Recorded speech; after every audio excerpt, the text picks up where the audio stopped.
එතම ස්වාමීන් තව එකක් අහන්න දැන් පොතේ පතේ තියෙනවා මේ කතන්දරයක් මේ රාගයක් නැති දේශයක් නැති ස්වභාවයක් පෙන්වලා දීලා තියෙනවා මේ රහතන් වහන්සේගේ ස්වභාවය කියලා. එහෙම ගන්න. රහතන් වහන්සේට රාගය හා විරාගය දෙකම පවතිනවා. දැන් තේරුණා රහතන් වහන්සේ. රහතන් වහන්සේට මෛත්‍රිය හා වෛරය දෙකම පවතිනවා. දෙකම පවතින තැනක පවතින්නේ කුමක්ද? පවතින්නේ ශුන්‍යතාවය. දැන් තේරුණා? දැන් ඔය චත්තමානව පාතවල තියෙන්නේ රාග විරාග මනේජමසෝ. රාගේ විරාග කරන්න. දෙක සම්බන්ධ වෙලා පවතින්නේ. රාගය කියලා එකක් ලෝකේ නැහැ. විරාගයකින් තොර. විරාගය කියලා එකක් ලෝකේ නැහැ. රාගයකින් තොර. පරමාය යථාර්ථය අවබෝධ කළ මොනවරේකද දෙකම පවතිනවා.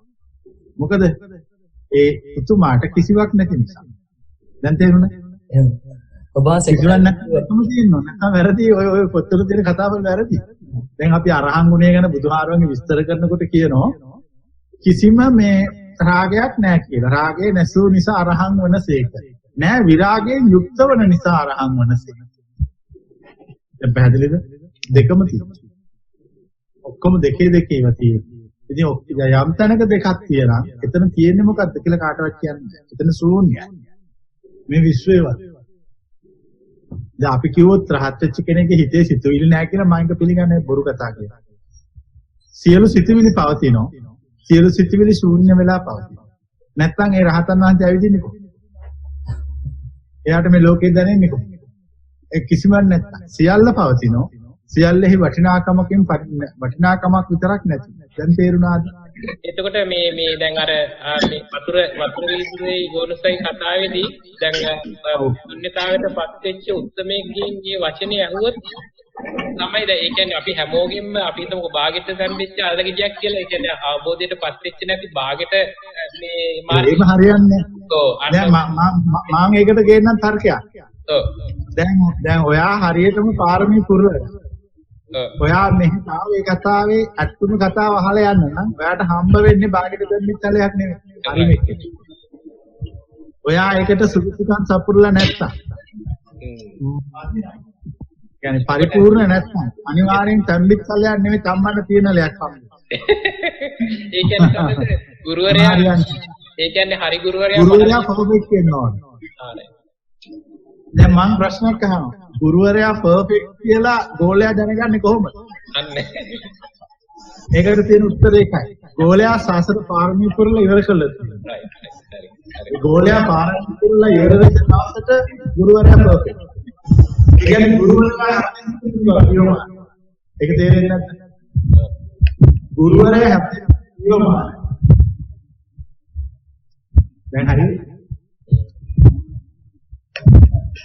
ඒ කියන්නේ ශ්‍රාවකයාට ගුරුවරයා සිරෙක් කරන්න බෑ. ගුරුවරයා පහළ වෙනවා.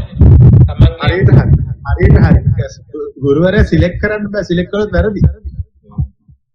දැන් ඔයා මට හොඳද මෙයාද හොඳ මගේ ගුරුවරයා මෙයාද මගේ එහෙම හොයන්න බෑ.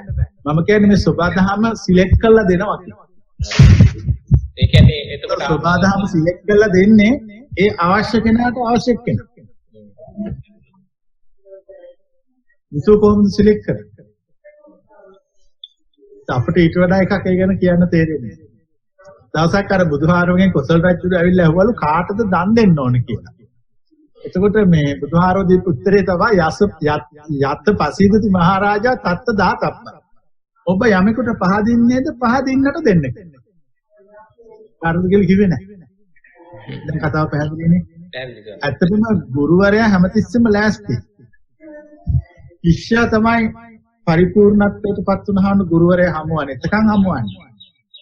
දැන් අපිට මිනිස්සු දහස් ගාණක් හම්බ වෙනවා. අපි ඒගොල්ලොත් එක්ක කතා කරනවා, තේ බොනවා, ඇවිදිනවා.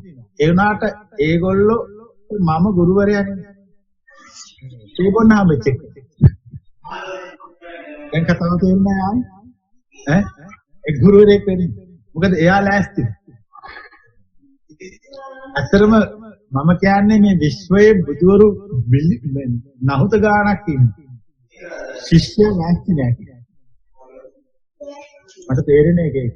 ඒ අපි ලෑස්ති වෙච්ච වෙලාවට අපිට ඒක පෙනී සිටලා අපි මේක ඉවර කළා. තවහන්න